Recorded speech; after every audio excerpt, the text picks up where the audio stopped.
What is up, all you horror community legends? I'm Stock, and in today's video, it's our first video in a few months, The Return, and I gotta talk about my favorite horror movie of all time. We're gonna be reviewing Halloween 1978. So there's a reason, right? There's a reason why so many people have this as their number one. There's a reason why Michael Myers is the most iconic horror character of all time in a lot of people's eyes.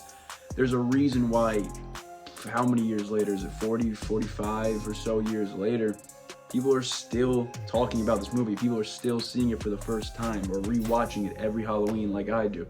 There's reasons to that. So first of all, I gotta say, is the simplicity in this movie. So the simplicity works really well, and I feel like simplicity is the most effective in any type of horror movie, any type of movie or show in general. Like, in something simple, it could be the most effective and easy to kind of understand throughout it. You don't want something that's just so over the top that you don't really know what's going on. It could work in certain instances, but my main thing is just the simple stuff, and that's what this is. You have this young kid. He does a killing. He kills his sister when he's little. His parents are like, what the hell? He gets sent to a mental institution, spends years there with his doctor, eventually breaks out, and then kind of the killings begin following the breakout. But that's my first big thing about Halloween 1 is just the simplicity. Like, there's not that deep, over-the-top story, but there's just enough to be super effective. So that's one of my major ups with it. Next up, I gotta talk about Michael Myers himself, which makes this movie stand out against all the others, and that's his look. And you go back to that simple look. His look is literally just a white mask with brown hair. Here's all some of my merchandise of Halloween. I was blocking it, but here's some bobbleheads, Funko Pops, some figures, NECA, some big 12-inch figures, all that kind of stuff. Signature from Halloween 2018 from James Jude Courtney, but Michael Myers himself. He's simple, but he's creepy, and he's got like that great look of like the black eyes and all that stuff. But at the same time, in Halloween 1, he's just like an average looking guy in terms of height and stature. So that stuff is great. Mix that in with how he's hidden throughout this first film, how he's very in the shadows, how you don't see him that much.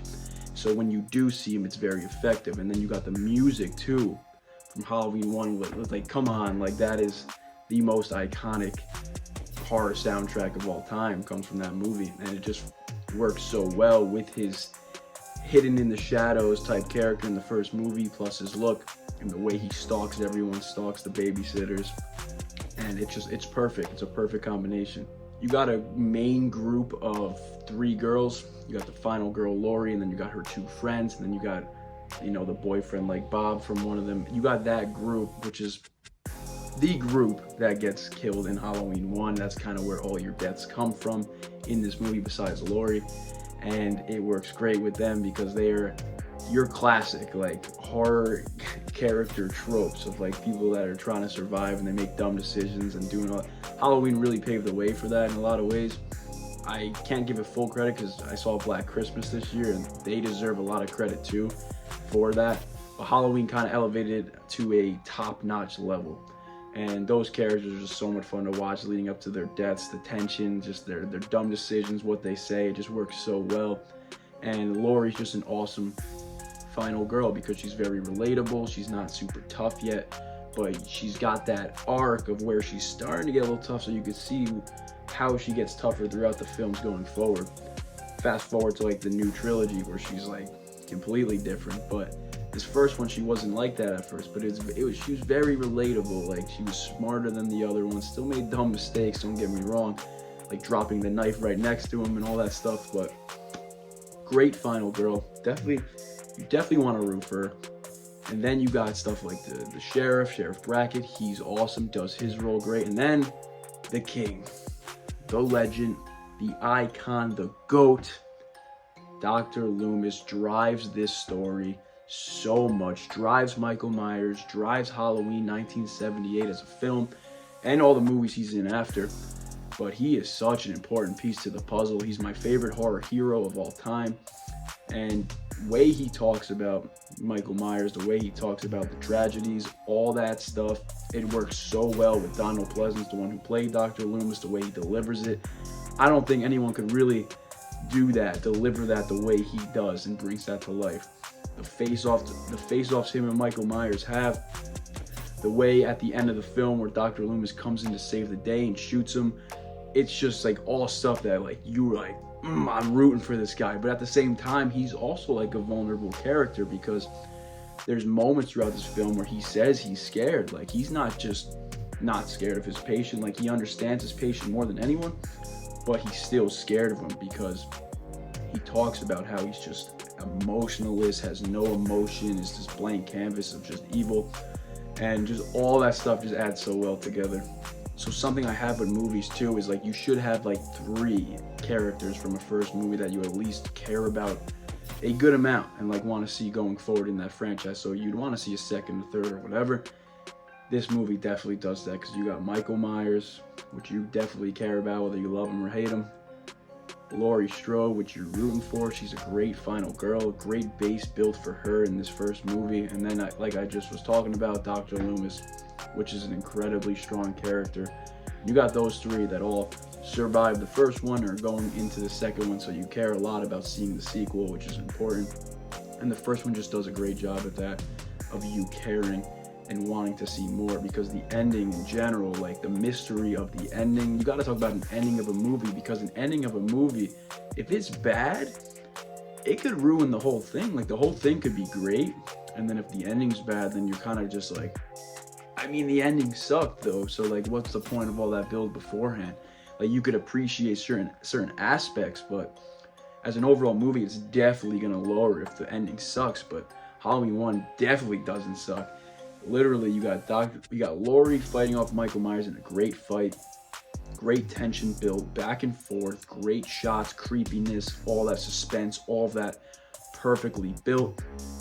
And then you got Dr. Loomis, the hero, runs in, has that face off with Michael Myers, which you love to see. You just love to see it. And then he shoots him out the window. Michael Myers is laying there in the grass. Dr. Loomis looks back at Laurie, says some stuff, and then he looks back outside and Michael Myers is gone. He's just gone. He just got shot tons of times, and now he's just missing. And that's the way you end the movie. And the movie ends with camera shots of the house and everything, with the Michael Myers breathing going over it.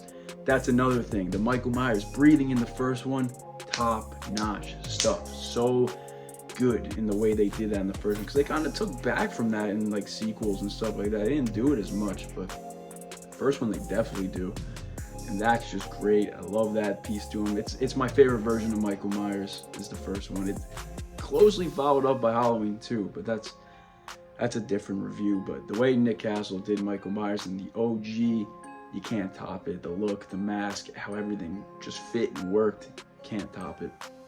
I'm all over the place with this review because I just love this movie so much. I just have so much thoughts, so many things to say.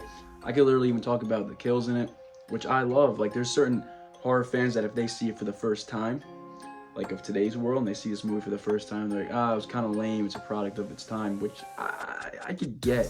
But for me, it's fine. Like, there's barely any blood in this movie. I think there's like one cut on Annie's neck.